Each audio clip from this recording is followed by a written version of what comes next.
Whoa, whoa, whoa, good job, Alberta, for fighting against this dang crazy tyrant. Good on you. See, Alberta has always kind of been the Texas of Canada, fighting back against socialism and the Liberal government, being the kind of outlier in the country. Alberta is in talks of separating from Canada entirely, or at least trying to. Here it is. We'll discuss this a little bit more.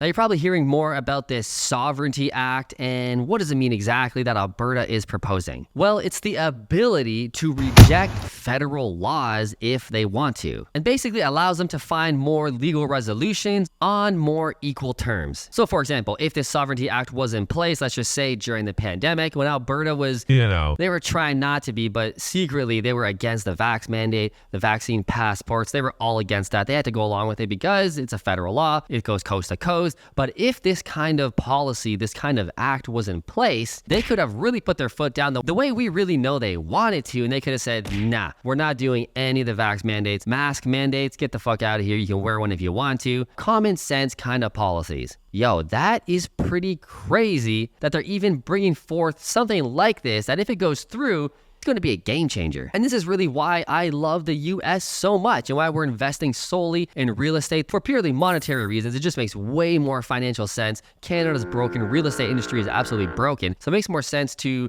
invest in the US. But what I love about them so much is that each state is basically its own country. I mean, they do have federal laws that sweep coast to coast, kind of, but they can reject what Alberta's proposing easily. I mean, just look what recently happened with the Abortion Act, Roe versus Wade. Each state now kind of has their own rule. Now, it was always kind of like that, but now it's even more amplified and more acceptable. Now, I'm not saying we want policies like that, let's just say, but the fact that each state can almost do what they want as if they're almost their own country, I really, really respect, because it just gives the citizen living in that country more of a choice and more of an area they can align their values with. For example, if you don't mind cold weather and you like more liberal leaning policies, fantastic. You can live in New York State, you can live in California, you can live in Washington State, cool. If you like warmer weather, but you like more right-leaning policies, more freedom, more capitalism, less regulation, you can live in states like Florida, Texas, Georgia, Tennessee. And again, if you like colder weather, the mountains, but still lean right, you can live in Utah, Idaho, etc. You have so many choices for the values you want in the area and environment you live, but also your political values. It's really cool. I just really love that about America. But Canada is one giant country.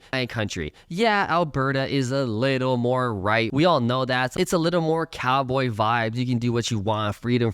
Okay, cool. I get that. But really, dude, it's the exact fucking same as Ontario, as BC, as Nova Scotia, when it comes to laws, when it comes to politics, when it comes to voting. It's all the same. We live in one giant province, essentially, here in Canada. Debate it whatever you want, it's true. If a law applies in Ontario, it applies in BC, it applies in Saskatchewan, it applies in Alberta, it's the same fucking law. But something like this now we're coming back to more of a freedom country. We're starting to look a little more like we have a more in-depth constitution. That is pretty interesting to me. Now, is it going to stop me from living in Canada permanently because Alberta can be Texas? No, it's still too cold, still too shit, has no jobs, has no GDP growth, has very low population growth. All the fundamentals that I care about business, about investing in real estate, it's not going to convince me. I'm still going to get the fuck out of here and move to America. In about 2 seconds, if anything else pisses me off one little bit more, I'm already living there 6 months a year. Piss me off a little more, I'm gone permanently. But for the people of Ontario who are more lower class, middle class, are just pissed off with the way things are going, at least something like this might give them an option to pick up and live a different kind of life. More opportunity,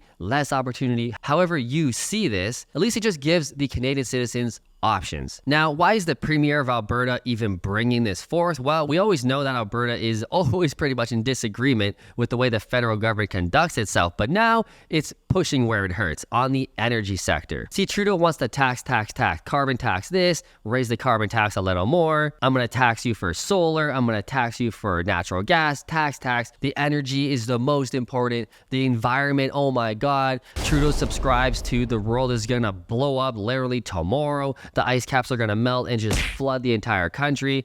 Yeah, you know what? We heard the same things in the 60s, in the 70s, in the 80s, in the 90s. I mean, by now, Miami is supposed to be completely underwater. I remember being a millennial child in the 90s and hearing that by 2008, 2010, Miami's supposed to be totally underwater. It was madness. I remember being in like grade 4, be like, no fucking way. Miami's underwater. Like, I live in Toronto. Like, we're pretty close to like the ocean, kind of. Like, that's me. I could be dead. Oh my God. I mean, let's be real. The 90s was off here. We had no Google. We had no fact checking. It was just the word on the guy on the TV. It was bullshit. Is Miami underwater? No. And in fact, the fucking ocean hasn't even risen half a fucking inch since the goddamn 80s. Now, I'm not some goddamn environment conspiracy guy. That's not what I'm saying. Do I believe in climate change the way they're saying it? I'll leave that for another video. But do I believe in making better technology, using more solar power, maybe even using less oil eventually? We're not there yet, but using less oil so that we have cleaner air? Dude, with all of the green people and the socialists and the liberals,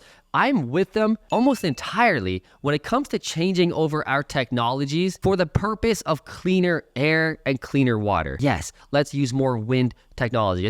Let's use more solar. Let's do Elon Musk theory and put fucking solar panels all in the desert of Montana and Idaho where nobody lives anyway, which can power the entire United States. That shit's crazy. We should do that totally. Why? We're gonna get cleaner air, cleaner water, less pollution. That's good for everybody. Cool. I agree with all of that. But what I disagree with is the timeline of the earth is going to blow up in the next decade. Look at the fucking facts and the video clips. We've been hearing this since the 60s. There's always a new thing and none of it's come true. Now, will it come true? It could. Totally could.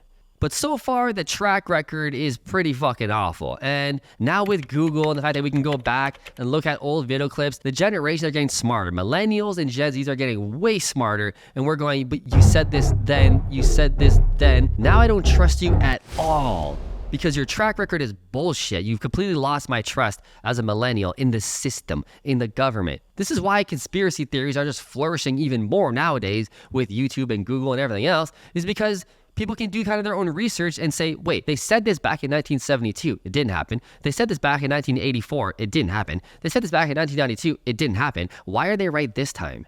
I mean, look at the whole COVID debacle we just went through. You gotta wear a mask. It's gonna protect you. That was a lie. You gotta get a vax. It's gonna protect you. That was a lie. Oh, just get 2 vaxes. That'll protect you. That was a lie. Lie. Your track record is awful. Now, maybe, let's just say, maybe they are telling the truth. Maybe the world is gonna blow up and this is the time, dude, where Greenland's gonna fucking melt and Miami's gonna be gone, a thing of the past. Maybe they are telling the truth.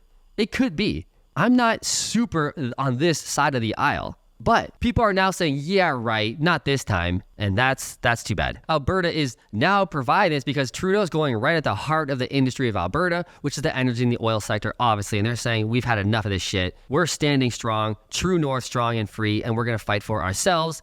And bringing this Sovereignty Act, I think, is pretty cool. So let me know in the comments below, what do you think? Is this a good idea for our country? Is it a good idea for Alberta?